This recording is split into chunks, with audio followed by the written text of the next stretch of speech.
He saw it. This house speaks to me. It says potential. He loved it. Well, I could even think about putting in a hot tub or maybe even a lanai. A lanai, wow. He bought it. Owning a house is okay, but you're going to get an ulcer making the payments. But now he's starting to lose it. 911 emergency. I'd like to report a dangerous vagrant. There's just one problem with Graham Krakowski's new home. He's not home alone. The Vagrant. There goes the neighborhood. One neighbor at a time. Man, what a hideous, ugly place. I like it. It's a statement.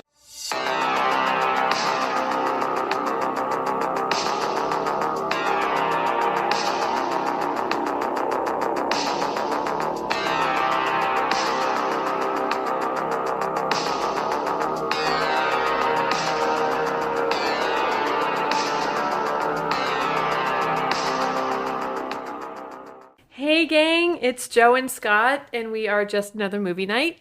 Thank you for joining us today as we discuss the movie The Vagrant in this segment of Talking Trash. Talking trash. And I've had the worst day ever. So on my way home, I was super stoked to come home and talk to my beloved about this ridiculous movie. But it's just so crazy that I don't know if I'm happy or just still bewildered. But I'm really excited to talk about this, so thank you for joining us. Well, I'm just going to say that we had to get coffee. Yeah, we had to get coffee. Just to discuss that. So if you hear us drinking, we are sipping on some coffee, trying to figure out this movie we watched. Yeah, I mean, it's something. This movie is from 1992. Yeah. If you can believe it. It feels like an 80s movie. The thing about this is we found this, we have box sets of lots of movies we pick up. And Which we get at the dollar store a lot of the time. We hunt down really crappy movies. Like the worst of the worst. Because we love watching bad movies to see what's the worst movie we can find. Because that conversation fascinates us, I guess. But yeah, this one was in a box we've had on top of our TV for a very long time. And I was like, well, let's just finish it. And there was 3 movies on this box that we haven't seen. And I let Joe pick one. She numbered it. And it turned out to be this movie, which cannot believe we've never seen. And I also feel like I feel like this is a dream. I feel like this is a movie that didn't really get made, but somehow it's on this DVD. Everything about it screams we should have seen this movie. Well, we should have seen it because guess who's in it? Bill Paxton. The lead actor is Bill Paxton. Yes. And it just screams that this is also produced by Mel Brooks. I know, I'm shocked. And why haven't we seen this? And I think I know why. Because at the time of finishing this film last night, I was like, yeah, this should have never been released. This is a mess. It was a mess. It really was. And that's why we're doing it on Talking Trash. Because I would say that maybe the first 20 minutes of this film, I was like, this is gonna be great. This I really felt that way. Yeah, I felt that way. At first, I didn't know because usually most of the movies on the top of the TV, pretty much all horror, old drive-in type sci-fi movies, like just obscure crap that no one's ever seen. I actually try to put every genre we can think of. I think there's westerns and detective movies up there. There's just insane movies just up there. really just cheese fest drive-in movies, from back in the day that are just crap, and we're pretty much the only ones who have ever seen it. What I think is very funny is I numbered them so we can roll a dice online and just see what one we're going to watch tonight. And I numbered them 1 through 666 because what we put ourselves through, we're like masochists, so we might as well have the devil as the symbol of that. There's way more than that, but those are just the ones that are numbered. Those are the ones that are numbered, but it's so much fun. Out. It's great to roll the dice and find out which movie. It's just, you have to pick once you roll the dice, you have to pick the number out of the box sets that corresponds to that number. That's what we watch, even if it's the biggest piece of trash you've ever seen in your life. Yeah. So this one was in that, area of complete trash. Literally number 1. Atop the TV trash. Yeah. So yeah. this one is okay. So this one stars Bill Paxton, and I'm so thrilled to talk about this movie because Wow. I don't know what was going on. I was feeling so many different emotions from the first 5 minutes to the next 30 minutes and so on down the line. And then I started to get angry. Yeah. So- and I think we should talk about the plot. We should Yeah. talk the plot out. We should rip this thing up, and that's what we usually do on Talking That's what we Trash. do on Talking Trash. We should rip it up, Trash. and then at the end talk about what we wish it was. Yeah. Maybe, and then do our scores, because this is going to be, I think this is going to be a short talk through, Oh because yeah, it is. It is. it feels like it's an eternity, but it's only about an hour and something, and it felt like it went Like on 3 for hours. forever. When people say that the Lord of the Rings are too long, What? I say, Who says that? well, there's people out there that can't take 3-hour films, but I have no patience for those people. I dare them to sit there and watch this in just a chair, nowhere else to go. You have to stare at this film. Like locked and down, you will like- feel, this will feel like torture of some sort. That's how I Okay, feel. well, Let's just get through. Okay. Let's start the plot. It did not feel that way in the beginning. Anyway, so this No, movie, yeah, this is about okay. So Bill Paxton plays a businessman, and he in the beginning of the movie you see him searching through newspapers to buy a house. He wants to buy a new house. I have no idea really what this guy does for a living, but he's some kind of businessman. He's an analyst of some sort. Some sort of analyst. I don't know. It doesn't A matter. business, But business analyst, or like it's- people's money or something. Yeah, I think that's what it is. His boss is a real dickhead. And by the way, we got to talk about each actor, because this is a time capsule of every 90, like right at the end of the 80s and 90s. Into the 90s, yeah. Actor that you love, like comedy wise, Like you can pick them out. You know them all. You've seen them all. But so and that guy's played by someone great. yeah, so we'll get to him. So he's a businessman, this guy, Bill Paxton's Paxton. character. And he has like literally the best name and the worst name all at the same time. Which is So- one of the best jokes in the opening. Yes, his name is Graham Krakowski in the Krakowski. movie. But Colleen Camp, who is the realtor in this movie, takes him to see a house on this the craziest street of all time. I think that the camera actually starts on what looks like hell, like the place, like the worst place to live ever, and then it pans across the street, and it looks like paradise. It looks like utopia. Like it's like a little suburbia with the kids, on their bicycles and the people watering their lawns and pretty much just suburbia. So you got on one side of the street this vacant lot and it looks like all torn up. It's huge. It's got like this, decrepit structure there. It just looks gross. Imagine Death Valley if houses were in it. Yeah. Like Yeah, so it looks like that. But then so when, he goes to see this house with Colleen Camp, the realtor, we think that he's looking at that vacant lot, but he's not really. You pan over across the street and he's looking at this little house. So this little house is just also pretty gross.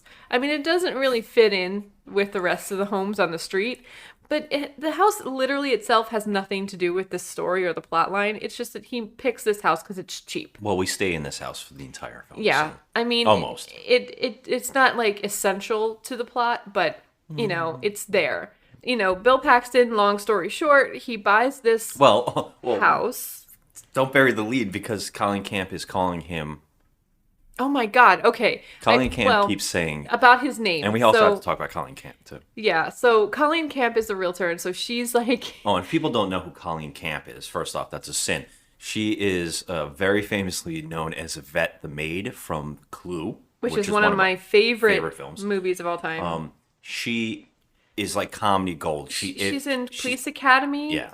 Die Hard with a Vengeance. She shows up in Wayne's World.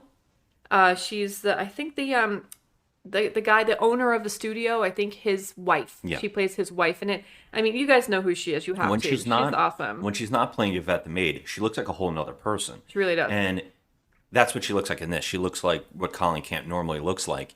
And she is showing him this house. And now this is probably around the time where I was like, this is going to be the best film. Because she won't stop calling him. Is very well suited to your particular needs, Mr. Krakowski. Mr. Krakowski. Like Crack Mr. House. Crack House. Which is what we just saw across the street. which is great. And I'm like, oh, I get what this is going to be. This is going to be a parody about like people buying houses and how it can make you crazy, like a money pit spoof. Yeah. And she won't stop calling him that. It's very conveniently located for a young business person like yourself, Mr. Krakowski. But the best part comes when he's looking at this house. This house is a dump inside. It looks like it's gone through the ringer, and that's why it's so cheap. And he's looking at each room. He kind of splits off from her because she won't stop calling him Crack House, and she won't, which I'm going to call him from the rest of this movie. I'm not going to say Bill Paxton anymore. Krakowski. And he goes off, and she's trying to sell him really good, like, I see future, and he just walks off and checks out because he can't stand her. And he looks at the sink, and the sink is dripping this nasty stuff. There's a stain in the sink. He goes to the bathroom, and he looks in the toilet, and he finds a book behind the toilet. Yeah, the toilet's not in the book. The book is not in the toilet. It's behind it, right? It's behind it. Yeah, Yeah. so like on that like little on the tank. tank. Yeah. Yeah. And so Colleen Camp comes in here now, and I don't know what happens here. I thought it was a joke about how she's trying to sell him on the house, but she becomes instantly turned on by him and wants to have sex with him. Like I want to grab you by the... Whoa. Wait a minute. Look, I'm not this open with every guy that comes along, you know. I let my urges build. Do you know what that means? I'm ready for some good, healthy sex with you right now, if possible, right here on this toilet. I understand. Oh, but I have a girlfriend. She's in Buffalo, Graham. I'm right here. Okay. Yeah, it was so random and out there. It just happened out of nowhere. She just suddenly got turned on by So him. she's jumping on him, ready to go, and he's not into it. And he goes, I'll buy the house. So I Yeah. thought that was a joke where she was trying to push him into buying the house Yeah. just to get rid of And her. you know what? It kind of worked though, even if that wasn't her. It comes motive. back, so it's not what we thought. Yeah. Right. So then he buys the house and he's moving in. This is the craziest thing. So he's moving in, he's moving all his stuff in, and he hears somebody in the house, like in the sink. I think the doing first night he's something. sleeping there, The right? very first night he moves in, Oh, yeah, that's right. He he walks in. pulls all his things into the house, and he's moving his boxes in, and he hears somebody at the sink. It's this absolutely gross, disgusting, vagrant, Yeah, cartoon cartoonish character. vagrant, and he's doing something in the sink. He doesn't see Bill Paxton at all, but he finishes up and he gets his crap and he leaves. So Bill Paxton becomes fixated, and he's like, "What is this guy doing in my house?" Yeah. And he watches him out the window and watches him walk away. He didn't stop him. He let him leave. He just let him leave. Through the back door. And he's got a suitcase on wheels. Like he put together like a shopping cart wheels. But he also is smart enough to have cranks and levers that for some reason when he pulls his bags, it rings bells. Yes, it's bizarre. I feel like you're probably thinking right now, why is he bringing this up? Because we see this and we hear this constantly throughout the film.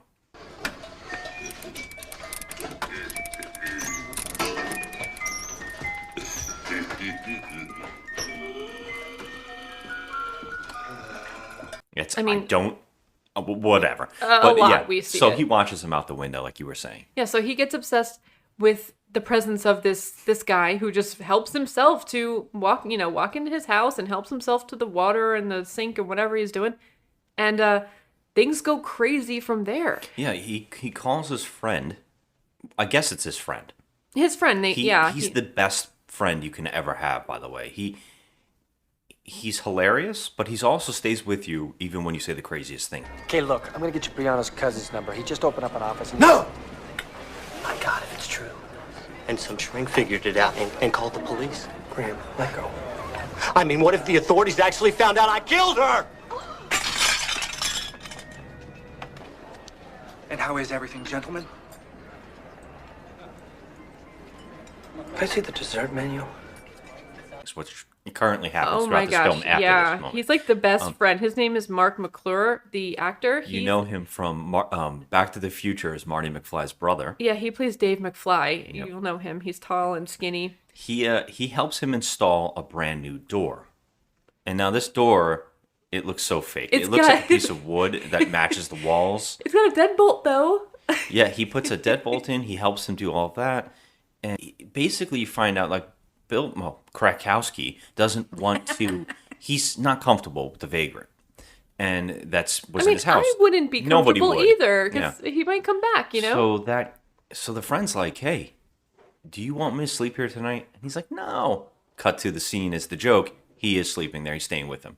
So he's sleeping on the couch, and it's the middle of the night. And then we see Krakowski having a nightmare. And in that nightmare, he sees that the Vagrant is in the house again.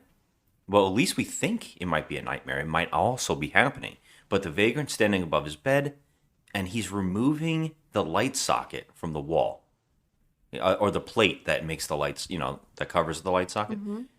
And so this leads Krakowski to jump up, freak out, and search the house, and then attack his friend on the couch, who wakes up seeing sleeping. Him, almost choking him, and he freaks out. What the hell are you doing, And he's like, were you sleepwalking? And he goes, I guess. I thought the Vagrant was in the house. Yeah, he starts having like a total meltdown, thinking that this guy is literally just walking around his house and taking random items from his house in the middle of the night. He goes upstairs and they look at the light. It's not missing. It's not missing. So it didn't happen. It was a nightmare. Right. So we're like, okay, is this shit going on in his head? What is going on here? This is the rest of the film from here on in. This is what continues to happen. It gets crazier and crazier. Now, what's really wild is we start seeing this guy's life a little more. He sees this guy living next door, that Vagrant in that lot. He wants him out of there. He can't take it. So he couldn't be more gross, so I would want him out of there too. Yeah, and can we talk about the actor? This is another actor yes. you have seen in every single Marshall Bell sci-fi action film. He's always a villain. He's in Total Recall, Starship Troopers. Yep. Things to Do in Denver When You're Dead. Stand By Me. He's the father. Well, he's in a bunch of stuff. You'll recognize him instantly, but he's covered in makeup and he's got a white eye, and he looks like a caveman. So you can really not tell it's him, but we instantly knew. But is that guy? Film buffs will know that actor. Like, you'll know when you see him, even though he's gross and he's covered in sludge. Yeah. So he decides to call the police, and he tries to get the cops to come and get the Vagrant because he doesn't want them there anymore, And he's really worried. He's like, he's breaking into my house. Now, there's no proof of this, but the cops come, and he now gets obsessed with the idea that maybe we can lock him up. Well, he says... He's using the bushes to urinate in, and...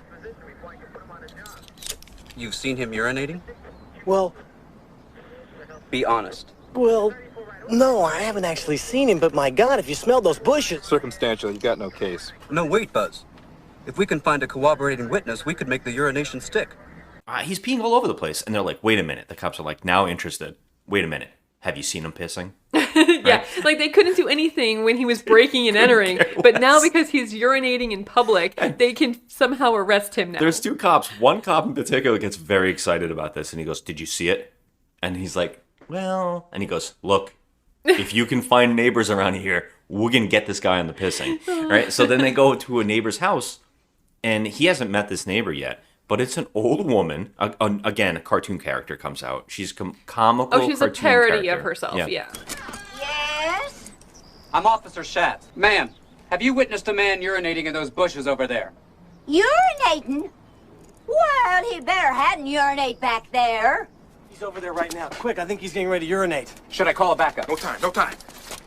She can't hear. She's alone in the house. And whatever, but they're like, hey, have you seen the Vagrant pissing next to your house? Because she lives next to the actual lot that's empty. And she's like, is that who's been peeing all over the place? And so they go and get the Vagrant, and the cops arrest him. For urinating in public, though, not for breaking and entering. Which no, they're really excited about this, and they have a witness. So they arrest him, and and Krakowski is really, really into this. I should stop calling him that because his name isn't even that. I just love it. His name is Graham. Yeah. Bill Paxton, he's like really excited. I got rid of the Vagrant. Everything's great.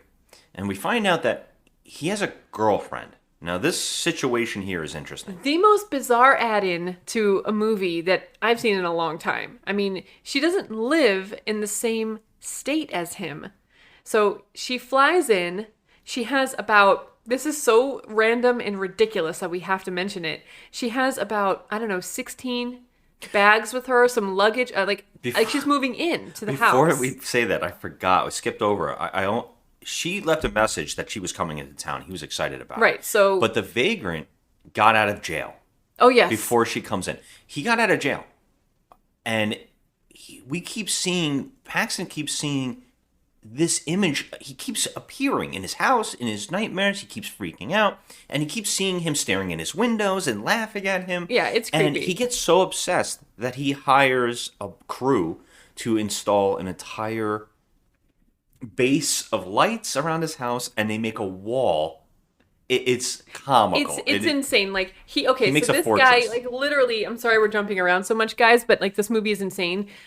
So he makes a fortress. Literally has this crew of about 20 people coming in, putting all kind of spotlights, motion sensors, a big fence with a gate that it's electronic. I mean, just the biggest security system you can ever imagine. And when we say gate, it's not a fence. It's an actual wall of wood. It's an actual wall. It doesn't even look like it had like a fence. There's no, it's just a wall. You can't see through it. It's just a wall. And he like literally reinforces this house so that nobody could possibly get in here. Around this time, I'm still on the board thinking, this is actually kind of funny. It was funny. I couldn't believe what I was seeing. It was like so ridiculous. Like at some point I was like, all right, we have to get an answer to what's really going on here, because I can't believe that they let, this guy come back to the same spot and squat there. And we do not find out why he was released. We don't know anything about that. He's just out of jail. He's just out of jail. And he's back in the lot. And his girlfriend comes in. Yeah, she gets it from the airport. Comes in from the airport. And that's what you were saying with the bags. Yeah, with like about 17 bags, as if she was like moving in. It was really weird. He has a small car that everybody loved back in the late 90s. Those little tiny it was like cars. A little like Miata or something. So yeah, it's really comical that he's got all the luggage in there. And she comes in, and it's hard to tell like what her motivations are. But she instantly sees the outside of the house, and she's like, wow, that's really interesting. Then she sees the inside, and it's kind of a dump. And she's like, were you waiting for me to get furniture? So then he's like, yeah, I guess so.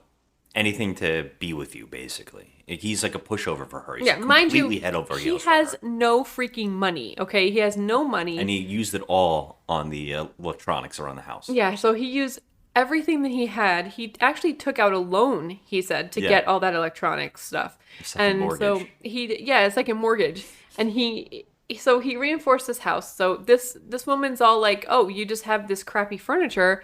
Let's get you some new furniture. So he has to use his credit cards and has no money to get this furniture. And the funniest part is the furniture is the tackiest. It's tacky Western. As fuck. It's like Art Deco Western. It's like if you lived like, and we live in Florida, but if you lived in like Florida and you were, 80 and you lived in a retirement home and you had those floral couches and the floral dining table set and all that crap, it was just gross. It was reminiscent of 1985 Florida retirement home. There's cactuses on the wall. Everything is like pinks and like aqua. It was gross. So I had the impression she was moving in with him, right? Because she just decorated it with whatever well, maybe shit she was she wanted. going to, because maybe everything's going aces for him at this point, because he's got the girl that he loves at his house. Yeah. She is into him. Very pretty. She's very pretty. She didn't do anything else. I don't think she did a lot of things after this. Mitzi Capture is her name. Cool name. She comes there, and basically they're great. And he goes to work, and he finds out like everything at work is going great. The boss, I think he was in Mannequin 2, which I'm the only one that loves. Okay, I know you love Mannequin 2, but we're going to have to move on from that. I can't. Mannequin 1 is better, but anyway, let's go on. The boss is played by the boss from that movie, and he is so funny. He's one of these actors that you do not see enough, and I don't know why. He was always really funny back in the early 90s and the late 80s. And how'd you like to see yourself fired? Right this very minute. I wouldn't like that at all, sir. Good. Because I have no intention of doing it. Good man, Krakowski. You do your job. You dress neatly. Why, thank you, sir. Don't you suck up to me. Nobody likes an ass kisser. And he basically gives him a promotion because there's a guy who speaks the same language that he thinks that he can speak. Yeah. Suddenly he's like Czechoslovakian or something. Who knows? Okay. He can't really speak it, but he says something can't... offensive to him, and for some reason it gets him a promotion. So everything's going great. So he goes to get flowers for his girlfriend. He's going to tell her, hey, you know, I got a promotion. Here's some chocolates. Here's some balloons. He's all ready to party with her. It's He's like, so happy. Everything's going great. But when he's driving home, he sees, and I don't know where this is located that makes him want to stop and pull up to it, but there's a lot of cops, and there's a huge camera crew and a big crowd of people around a dumpster. And this is one of the parts that is so overboard comical. We find out that there's a body in the dumpster, and it's the old woman. It's the neighbor. It's the old woman neighbor. Yeah. So, I mean, only one person could have done this, right? Well, that we're like assuming. I mean, who the hell else have we met in this movie that's going to commit murder? And also he thinks because they ratted on the Vagrant for peeing. Right. He's got revenge. What I don't really know what's going through his brain, but he instantly jumps to that conclusion and freaks out. He's like, oh my God, she won't answer the phone because he's calling her. She's not answering the phone. He starts freaking out because he left her at home when he was working. So he drives back and he runs in the back door for some reason. That's also bizarre. Well, he doesn't go through the front door. Yeah, he goes to the back door. I don't know why that was not explained, but... And he instantly falls, which we thought this must have happened. I think he really accident. fell on, like, in real life. Like, I think it wasn't planned. Yeah, the reason he falls is because sitting at his dining room table is the Vagrant eating. And now the Vagrant makes a face at him. He just goes, rah, at him. It was so weird. He's so creeped out. And then he starts freaking out, where is she? So he goes upstairs. He sees that someone's in the shower. And he opens up the shower, and it's her in the shower. And he's freaking out. What are you doing? What's happening? Oh my God, why is the Vagrant in the house? And she's like, what Vagrant? He's just a homeless man that needs some food. I let him in the house to have dinner. He got in the house somehow. He's in the kitchen right now. What are you talking about? Mrs. Howler's been murdered. There's this Vagrant who lives across the street. He did it. I know it, and now he's in the kitchen. Graham, calm down. The man in the kitchen is just a poor homeless person. He was digging in the garbage cans for food. What? I invited him in for a sandwich. You invited him in here? And you're taking a shower without any clothes on? Are you nuts? No, Graham, I'm not. Christ, how could you? I spent a fortune on alarms and doors, and you just let him walk in here? You know, I don't know what your problem is, but that man in the kitchen is not a murderer. He is, Edie, he is. How could you be so stupid? You know, you're acting like a maniac. Now get out of the bathroom. So he's like, you went to take a fucking shower? Yeah, which like, we were saying the whole thing too. Like, I'm like, who lets a freaking a homeless person in their house? He could be fucked in the head or something wrong with him. Yeah. And you let him in the house.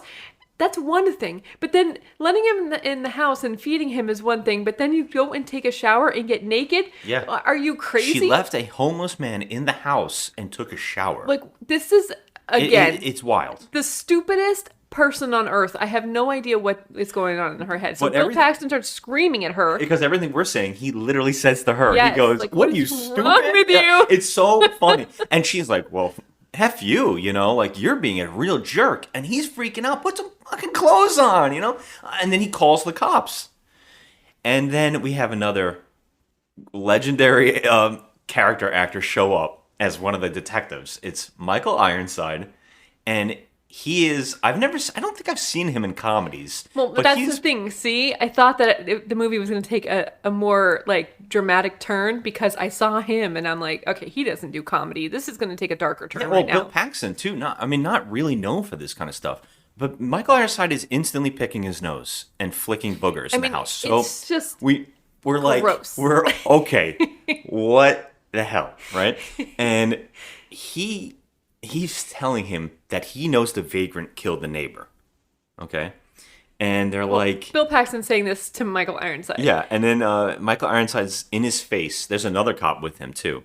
And he's in his face, and he's like, "Why? You know, what do you think this? Why did you think? Why was the vagrant in the house?" And he's like, my girlfriend let him in and gave him food." And he's like, "Who is this girl? What is this girl?" And she's literally standing behind him, and he's like, "She's literally standing next to you." And he goes, "Oh, great!" And like, it's just to show you he's the worst detective on earth. Yeah, and also she still has not put on clothes. Oh, she's in a towel, so that's she came in a bathrobe downstairs to be with the detectives, and the detective, of course, Michael Ironside is checking her out hardcore. Like, he literally eases up, like he's like scooching in on her, and so she had to move. It was just creepy. Everything about Michael Ironside entering the scene is just bizarre. I feel like everything we're saying sounds funnier than what was really going on. What is really happening? My jaw was on the floor because I'm like, is this really? What? Yeah, what is this? There's a part where you think this is a horror movie, right? That's what I thought. Is this a comedy or a horror movie? Is this a spoof? What is this movie? Is this a dark comedy? I don't know. We couldn't figure it out. So he basically is like, yeah, you have no evidence. There's no reason to think that he's doing anything bad, but we're going to watch you, Krakowski. And he calls him something else, too. No one can say his name. That's a running joke in the movie. I don't think he calls him by his real name. It's something else. I think it's like Bukowski. It's all a joke about what the scenario is, like, kind of a thing.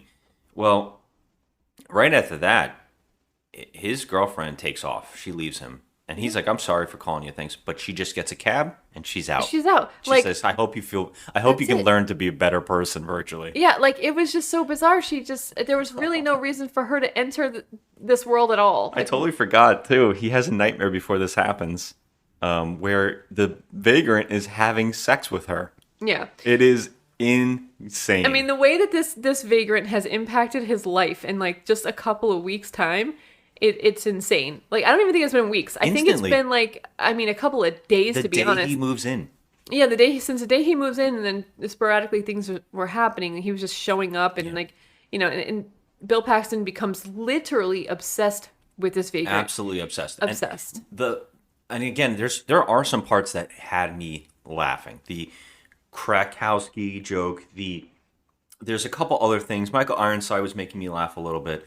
But the thing that really made me laugh was there's a news report about the dead woman in the trash can. And they give specifics, but they say the funniest stuff you've ever heard on the news. They're saying, "A bizarre, senseless, and likely to be sensationalized murder took place last night.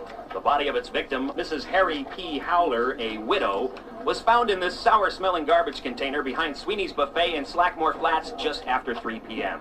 Authorities described the murder as bizarre, one of the sickest things ever seen."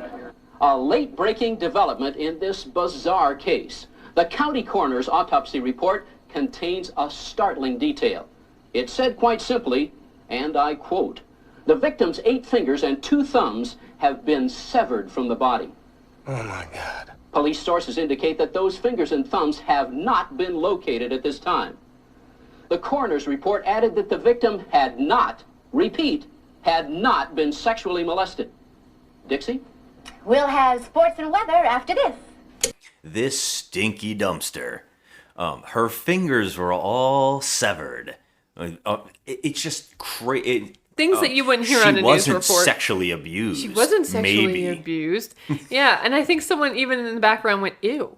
It's just so wild. It was so stupid. What is going on? Who does this? It's so wild. So he's getting more and more paranoid because of this. And yeah, he gets more and more paranoid. His dreams become more and more frequent, and he's just completely thinking this guy is trying to just destroy his life. More so, his sleepwalking is becoming more intense, and he's doing crazy things. Yeah. The house starts becoming trashed. He starts trashing the house. He's removing doors. He's removing things off the wall. The walls are literally coming down around him. We don't see it, but he keeps waking up to find out that the alarm has been severed. Yeah. He's late for work. Everything's getting more and more insane. Things have been all moved in the house, and his glasses were broken on his nightstand. On it was like someone did that on purpose. And so he starts losing his shit. And so he calls Colleen Camp, who's the realtor, and he's, tells her, I need help. I need to sell this house. I need to sell this house. So she comes over, and I don't even think we see the phone call. We don't see the phone call. We find that out later. And he's got a shotgun. Because at this point, he's full on insane. She comes over. He's got a shotgun. The house is in disarray. It's bonkers. So he's like, look, I have to sell this house. Whatever. She shows up at the door. Yeah, and she's like, oh, I thought you wanted to have sex. And she starts like almost, I don't want to say it because it's obscene, but touching the shotgun in a way that is inappropriate. So, like I was saying, she's phallically grabbing this thing and stroking the shotgun. Okay, excited. so she's stroking the shotgun. She says to him, I got your message about the house. I guess I should have called first. How'd you get in? The gate, it was open. Do you hunt? What? No, I've had financial problems. That's why I want to sell the house. Well, if you don't mind the late hour, Graham, I'd like to come in and tell you how much I'd like to handle your property. do you hunt? Yeah. And she's very horny. And they have sex. But yeah, so they have sex, and then the next morning, He wakes up, she's house gone. is it's destroyed. Yeah. It's fucked up. It's like the whole bedroom, it's like torn up. I mean, everything is everywhere. It's a mess. So she's gone, and she finds this note that says, "Oh, thanks for last night. It was wonderful." Blah blah blah. Her car is still in front. We noticed it. Yeah, We're like, the car's still there. The car is still there. So what's going on? Yeah, and he now smells something. Right. And this is really funny. He smells something, and he wanders around the house in his disarray. He is messed up. He's out of his mind at this point, and he follows the scent down to the basement. Well, now, by the way, we never knew there was a basement in this movie. They never show it. They never talked about it once. Suddenly, there's a basement. He goes down to it, and he leads the scent up to a rat on the table, which he picks up, smells, puts back into a jar, and then wipes his nose with the fingers, and then realizes he'd done it. It's disgusting. Yeah. And then he follows the smell further and finds a box of chocolates. Like, I thought he was dreaming. And when he was doing all Couldn't this, tell. I still thought he was dreaming at this point. Don't know like, what this What is. is he doing? He's touching a rat. He's touching his face. He's sniffing things. Like, I It's thought he wild. was having some kind of, like, crazy nightmare. It Yeah. just didn't seem real. And he opens the box of chocolates to find the woman's severed fingers. Yeah, the old woman's severed fingers with the big That are missing. diamond on the ring finger. Yeah. And that's the smell. But then suddenly, right next to where the fingers were, the vagrant is there, and he's laughing. And it turns out that he has a door in the basement? Yeah, it's one of those storm cellar, like, it's like a storm cellar door. Is that what that was? Yeah. It seemed like the whole wall opened up. I No, didn't know it what the was hell like was happening. it was a storm cellar door, and I guess Bill Paxton didn't even know it was But then there. how did he get out? Because he had his bags. He walked straight out. He would have to have walked upstairs. Well, maybe I don't know. I'm telling you, trying to I don't explain it. understand I have this no movie. idea. Yeah. So there was a door. So he walks, he gets his crap and he walks out. And again, Bill Paxton's calling the police. So No, at this moment, at the same moment, the cops are outside well, already. he doesn't even have to call the police because they're already outside, like closing in on his property because they think that he's responsible for killing the old woman. Well, okay. This part is crazy. It's bonkers. They drill holes across his wall of his fence or wall to or put whatever. their gun nozzles through, or whatever the hell you call it, barrels. And there's like 100 SWAT nozzles. Yeah, I know. Whatever. The SWAT team, there's 20 people, and they're all comically aiming at the house. He comes to the door like, the vagrant. He's got a shotgun in his hand. Yeah. So they unload on him. They don't even say anything. They just unload on him. He gets away into the kitchen. And then they come in and they find him. And he's like, I don't know what's happening anymore. What's happening? And Michael Ironside's like... sentiment exactly. Because I was like, what is happening? I couldn't even focus in this movie. I was so... what is this? Right? And the Michael Ironside says, well, we know that you killed him. He's like, I got the fingers in the basement.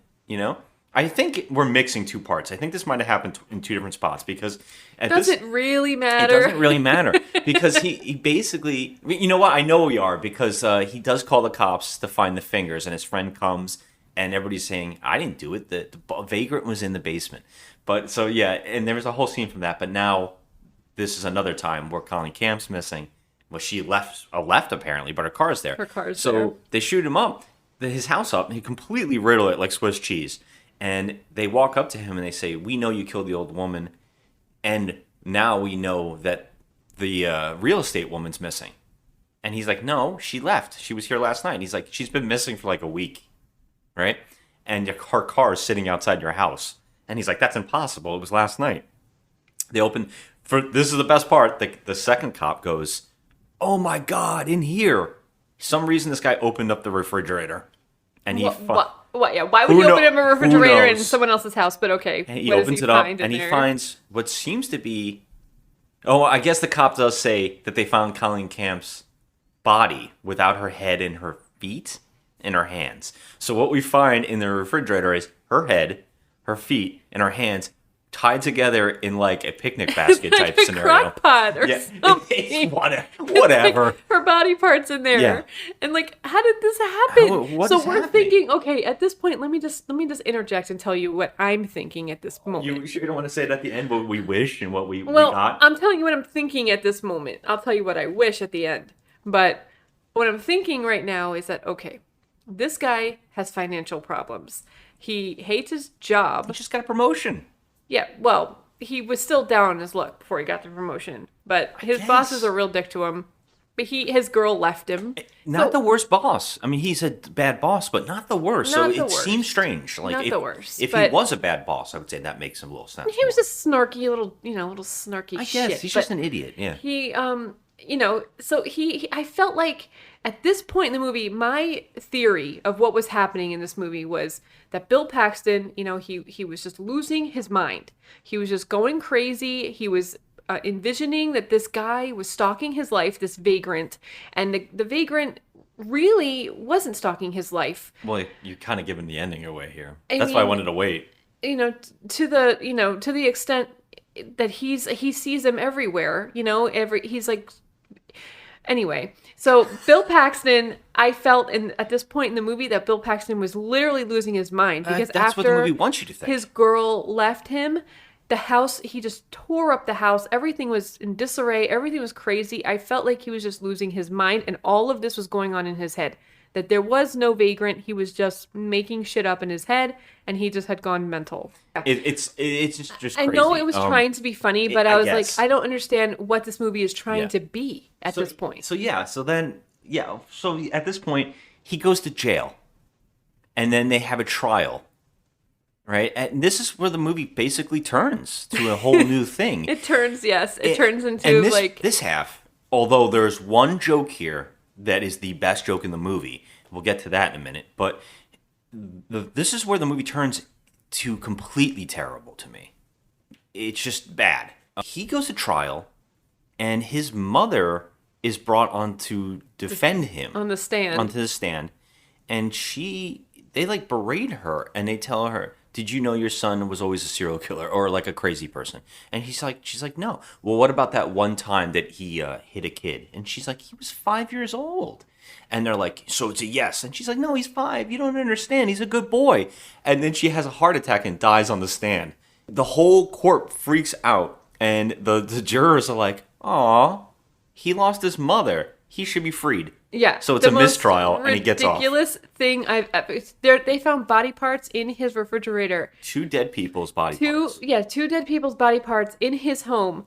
And because his mother just died of a heart attack in front of him, he's suddenly just not, he's not going to jail. We can't send him to jail, poor thing. And this is the best part. Scott lost his mind. I laughed. This was the funniest part in the whole movie. They have that camera, that the news reporter is back again that was reading the funny stuff about the trash can. She now tells us, she says, he lost his mother today and in court, and he's freed on whatever. And on the camera, we see they're walking her dead body down the stairs on the side of him while all these news reporters are watching. The stretcher's let go, and this woman's body flies down like a toboggan.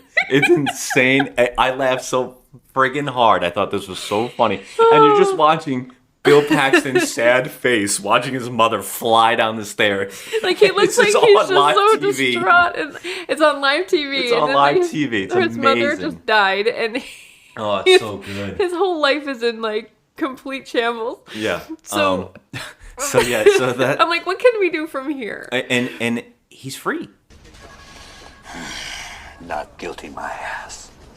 That pinkle pussy jury went soft when the son of a bitch's old lady bought it. So then we just cut to a scene where he goes, he leaves. So he packs up whatever he had left, not much. He gets a crappy car. He sells whatever he had left. Everything's gone. His life is ruined.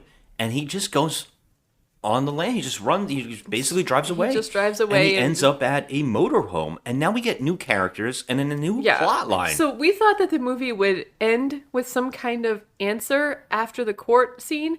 It did not. It just keeps continued going on, and I was just flabbergasted because I was like, at some point this shit has to end. Like, we have to get some kind of a reconciliation of all these moving parts. Like, what is happening? He moves into a motorhome, befriends a blind man, and starts having sex with a alcoholic woman who's in the car next to him, who he asks to handcuff him because he thinks he is a serial killer. And she gladly not only handcuffs him, but starts having sex with him. She is wild, the actress playing this woman. And then we get a scene where the blind man and Bill Paxton start talking about her panty problem. I want to thank you. I mean, people have been telling me about the mighty fine job you're doing around here. Mighty fine, son. Say, man. How's the Doty been treating you? Good? Yeah. No complaints. None from her either. Yeah. Well, there's one low one. Son, she don't want to hurt your feelings none. But she told me that she was getting mighty tired of buying new underwear. What? Wait a second. She wants me to buy her new underwear? No. She wants you to keep your hands off the old ones. In what way? Well, she said she was getting mighty tired of waking up every morning and finding a pair of her drawers in the kitchen with a big old hole cut down the middle. Now look, I know that each man got his own special thing. Hell, I'm a man myself. So why don't you send off for a pair of them real frilly drawers that already got the split down the middle? But I didn't. Enough said. It ain't my goddamn business anyway, okay? And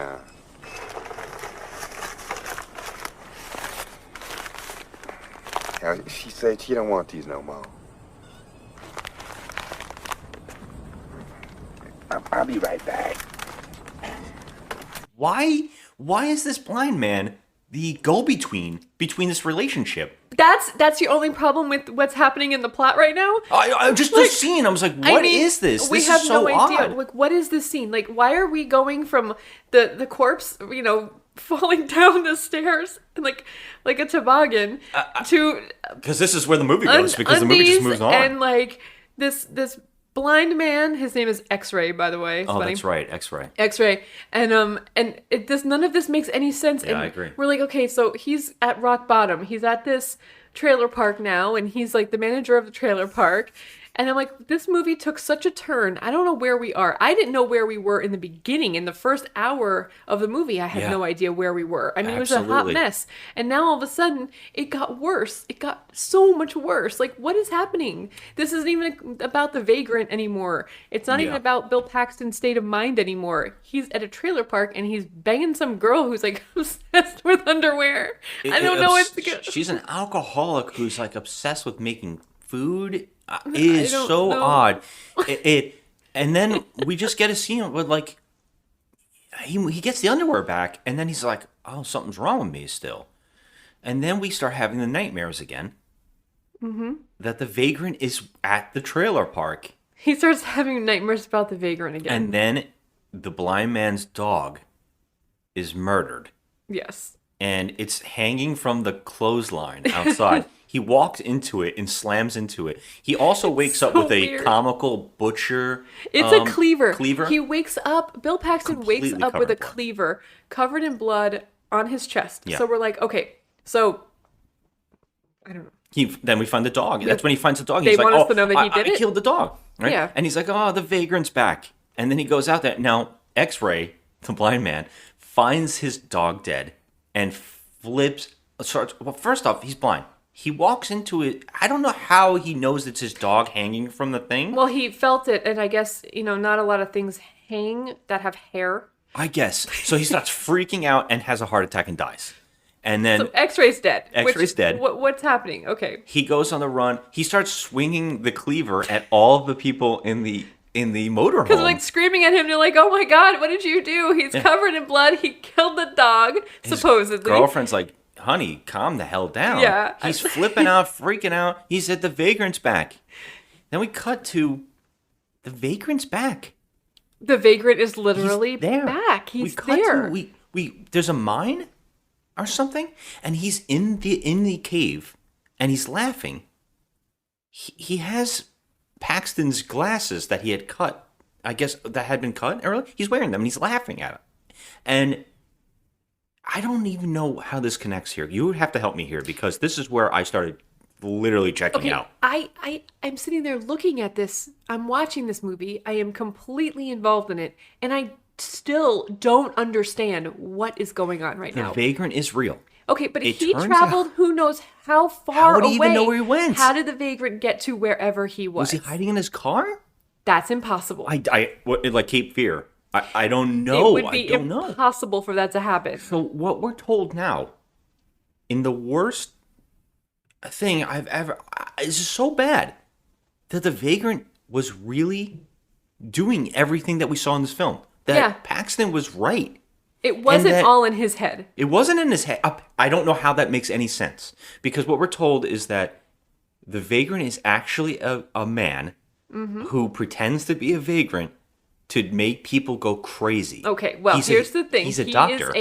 So Bill Paxton was, I don't know what happened, but he came upon the vagrant's little cart that he carries his stuff in, and he found a book that had clippings and all sorts of things about himself in it. Apparently, That's the worst thing, by the way, villains do. In terrible. movies. Oh, yes, they always keep from stuff on themselves. So, Oh my God. so this guy was a former psychiatrist who completely lost his mind He did. and Okay. wanted to do an experiment on Bill Paxton. When he moved into the house, he thought, oh, hey, this is a good test subject. And he wanted to do an experiment on Bill Paxton to basically see how mad he could drive him. That was the point of it all. And he was just basically a test subject for this guy who used to be a psychiatrist. He got in trouble because of, I guess, his methods were pretty, not customary, unconventional methods. So he actually lost his medical license and he couldn't practice psychiatry anymore. So he became, homeless, a vagrant, whatever. And he saw Bill Paxton, when he moved into the house, as an opportunity to do an experiment on him and just fuck with his life. I don't get this. Okay, so this is one of those rare occasions where if you watch a movie over a second time with the knowledge that you have of the twist, it actually makes it worse. Because you're going to sit here for the first hour thinking there is no friggin' way that this was all conducted by somebody making him crazy. Because Bill Paxton's character goes nuts instantaneously for no reason. Right. I mean, I wouldn't like a vagrant either. I wouldn't like a homeless man. We've had neighbors that have been crazy in our places that we've lived in our lives.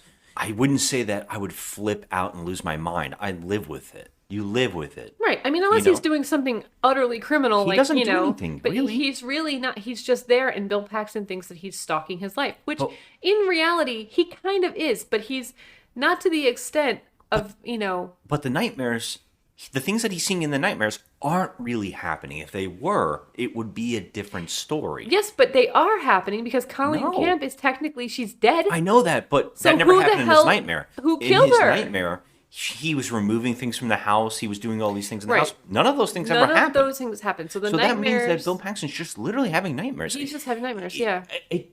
It doesn't make any It doesn't. sense. It doesn't correspond to the actual reality of what's happening. Whereas this vagrant is killing people. He killed the old woman. He killed Colleen Camp, and he dismembered their bodies and threw them in his house, in Bill Paxton's house. And that would make anybody crazy. So what's the Right. experiment there? There's no Right. experiment. The experiment is dropping acid in this guy's water and Right. letting him go nuts. And, Well, he just wanted to ruin his life. It But just he- seemed like because his life was ruined. apparently he found the easiest test subject in the world.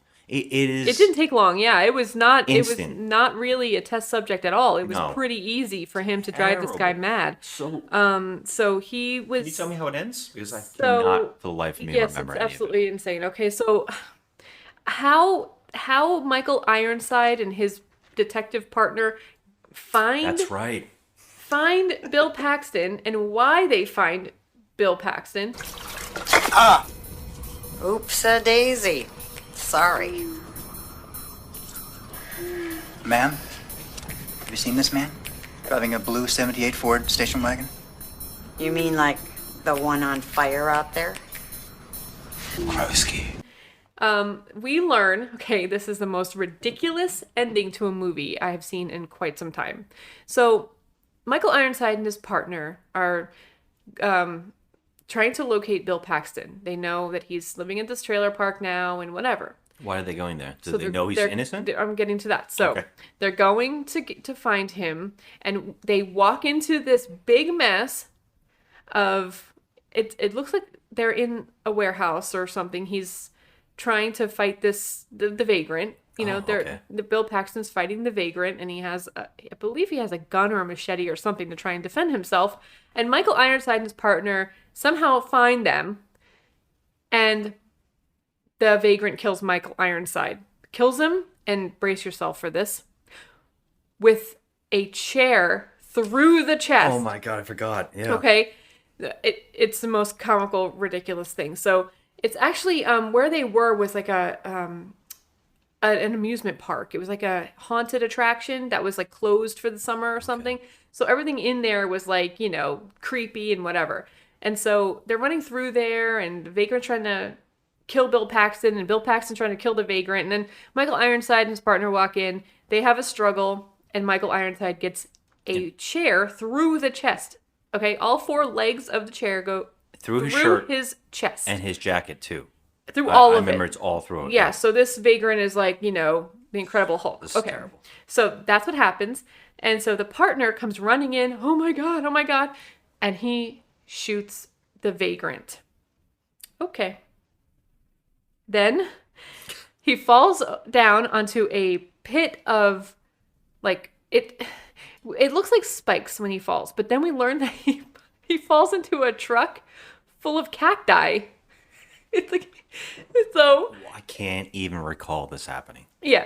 No, you were like half asleep Well, because I'm you going to couldn't tell take you, it this anymore. movie glazed, my eyes glazed over during this thing. So anyway, so the vagrant's dead. He gets shot up and falls into the cacti. I can't even say it. Cacti. And so they cut after that, okay? They cut and they fast forward to Bill Paxton driving along in like a little fancy car again.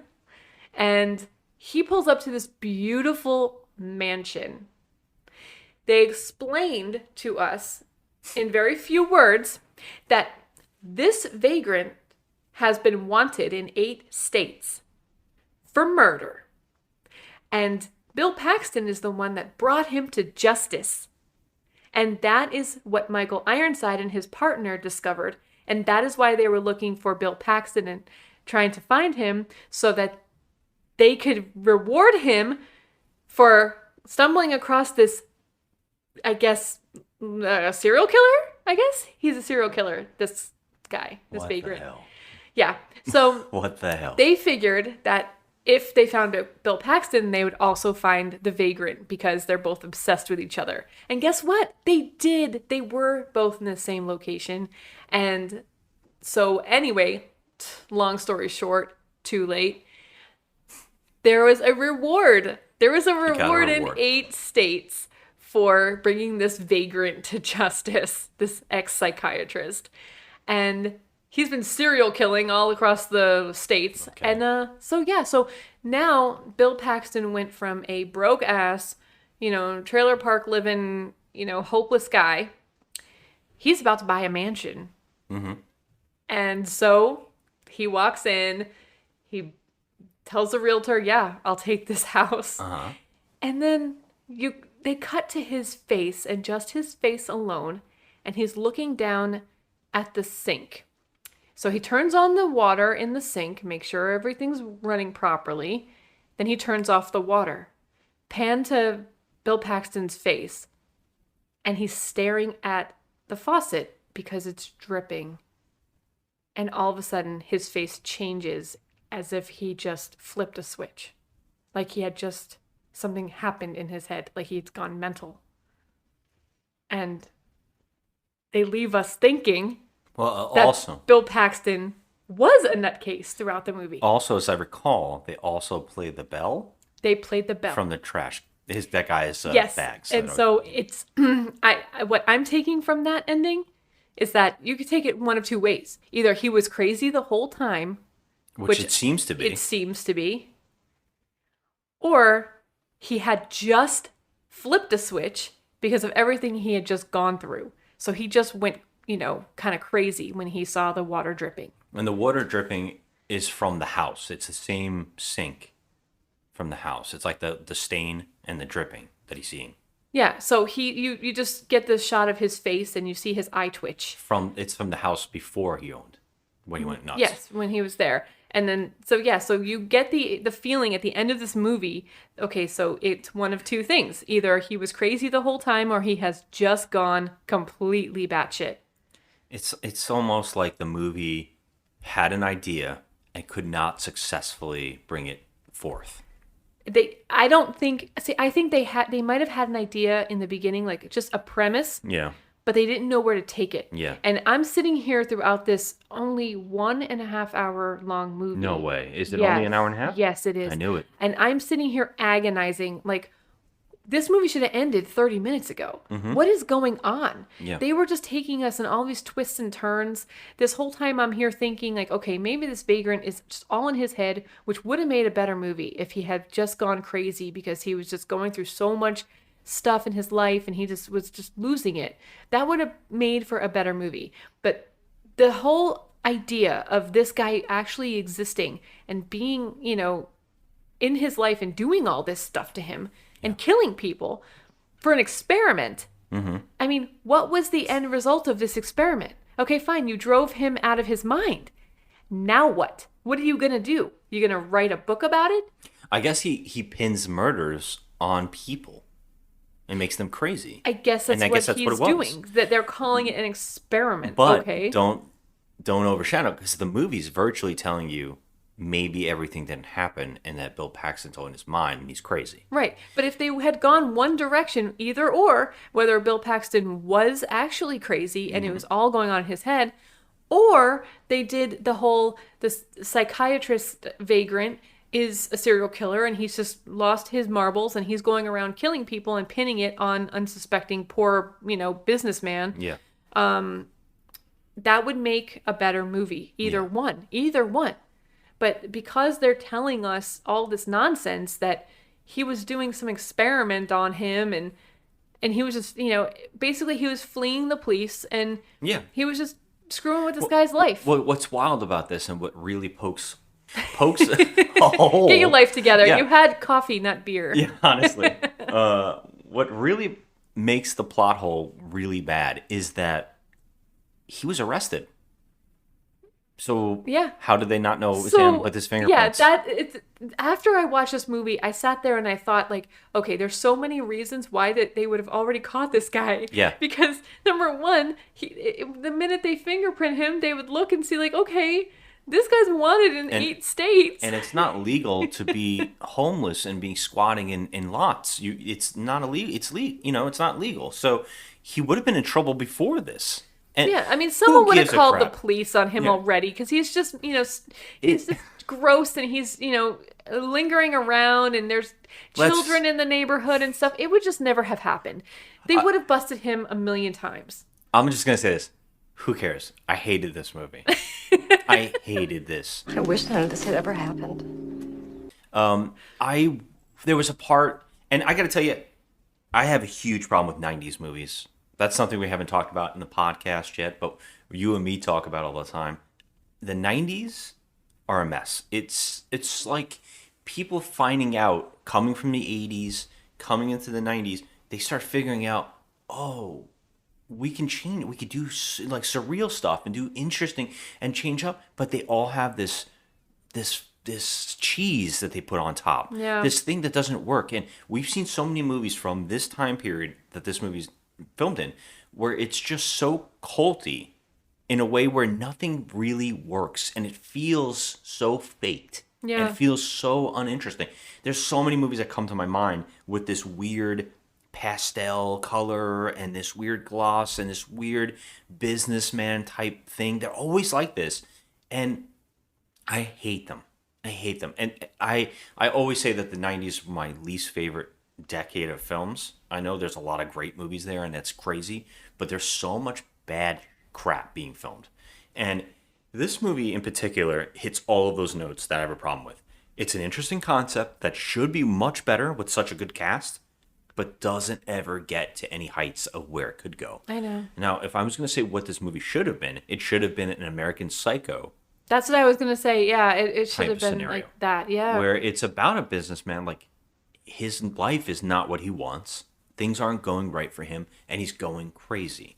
And he can't tell what's real and what's not. And it could have done all of those 90 feels, those pastels, that weird vibe that these movies have, and slowly turn into a dark film.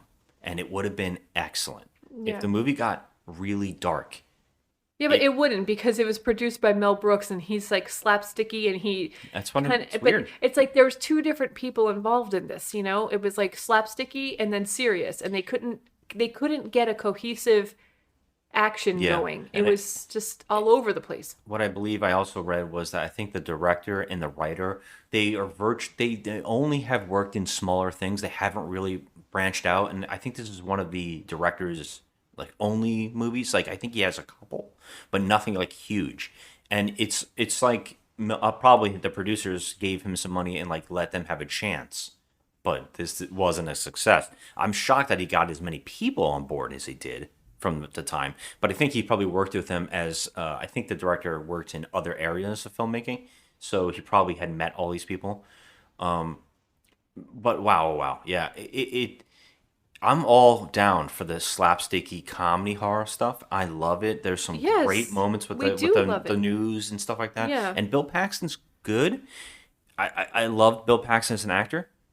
He's good in this, but I think that somebody else needed to be casted to make this work a little better. Yeah. He doesn't seem like he fits this No, role. I feel like he was miscast. You're right. I do agree with you on that. And I feel like, slapsticky is one thing. Like if we had something funny, like, like need an actor Clue that goes or, a little top something funny like Ace Ventura, slapstick, funny. That's one thing. But this movie couldn't tell what it wanted to be. Yeah. It just couldn't tell. It was all over the place. Like one minute we're laughing and like, then the next minute we're like, were we supposed to laugh? Like we didn't know what to do. Yeah, it reminds me of Vampire's Kiss, which gets a lot of gets a lot of crap because it's Nicolas Cage going insane. But Nicolas Cage elevates that movie in a way that I don't think a lot of actors could. He's the best. He can really do insane, and that movie's kind of I think misunderstood. It's a really interesting movie of a businessman going absolutely crazy. It's the same kind of thing here, but in that movie, instead of a vagrant, the guy thinks he's a vampire, which comes off really corny, and some of his acting's over the top, but he makes you believe this guy's going crazy.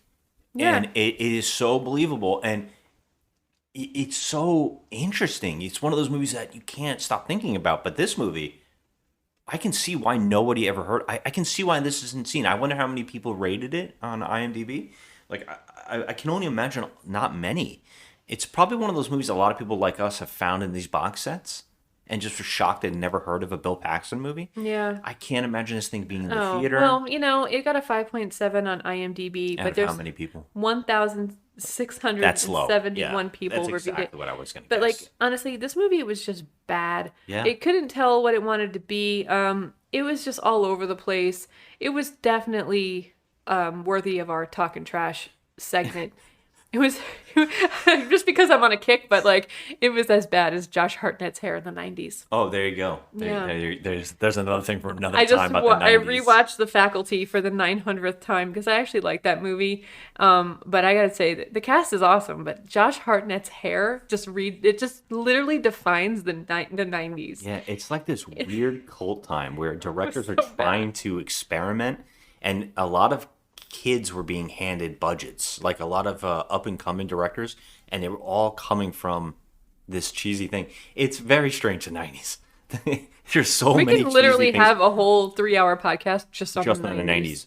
Yeah, just on Josh Hartnett's hair. I would just love to do different genres of film in the 90s as a conversation. But yeah, this one sucks. I really. How do you really feel? Oof. I mean, it was brutal. It brutalized couldn't even us. stay awake. I was so out of it. Yeah. I couldn't even pay attention. I look over and like Scott's mouth is open and his eyes are just gone. Like he's just done. And I don't like doing that. I really love watching movies, and even the crappy ones. And there is nothing worse than a comedy that's bad.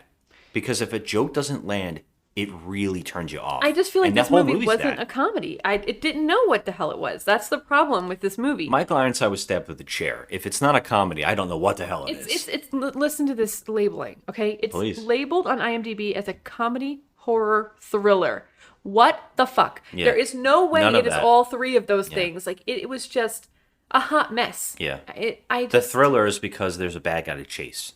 That's a conversation for another day. That come horror on. and thriller are virtually the same thing. But Well, yes. Yeah. I mean, thrillers can be horrifying, Because and it's a killer and and catches horror movies can be thrilling, and they can also be horrible. and they could be horrible. They could be comedically horrible. Yeah, this is trash. I think a 3 or 4. Oh wow. Okay, so I gave it This a might 4. be a 4. I give it a 4 because That's generous, though. It is being It's generous. bad. It is simply. I'll give it a 4 too. I'm giving it a 4 because it's not poorly directed. It's not poorly acted, and there was a great cast, and it did have a strong start. Like I thought there was gonna be something else. So the first like 40 minutes of the movie, I'm like, oh, I think this is going somewhere. Like this could be cool, you know?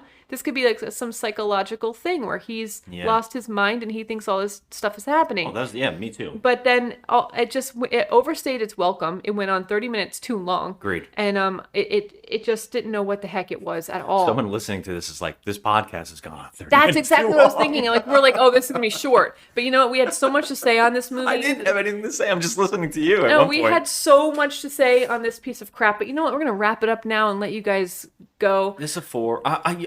I want to give it a 3, but yeah, it's a 4. It's a 4. There's some good jokes. Yeah, you laughed. There's about 3 or 4 jokes that I laughed at. You really laughing at the lady's body going down the stairs. That was amazing. That's the best That was part. a 1 star alone, just because I could hear your laugh. All right, that's true. Okay, that your laugh. So you you're were saying it elevated to a 4 because of that? yes, because it was funny and you Oh, loved it. And then God. the woman fainting and passing out and dying on the stand, like it was just too much. I mean, yeah, it's a 4. It's a 4, but it's a piece of crap. And that's all we got for you. That was The Vagrant, and this is our chat on this piece of crap movie. Yeah. And Thanks for listening as always, and Joe and Scott, and thank you. Have a good one. Let's go. The press is having a field day. Just moments ago, after the tragic death of his mother on the witness stand, the jury handed dumper dumpster murder suspect Mr Krakowski a verdict of not guilty on all charges. I repeat, not guilty.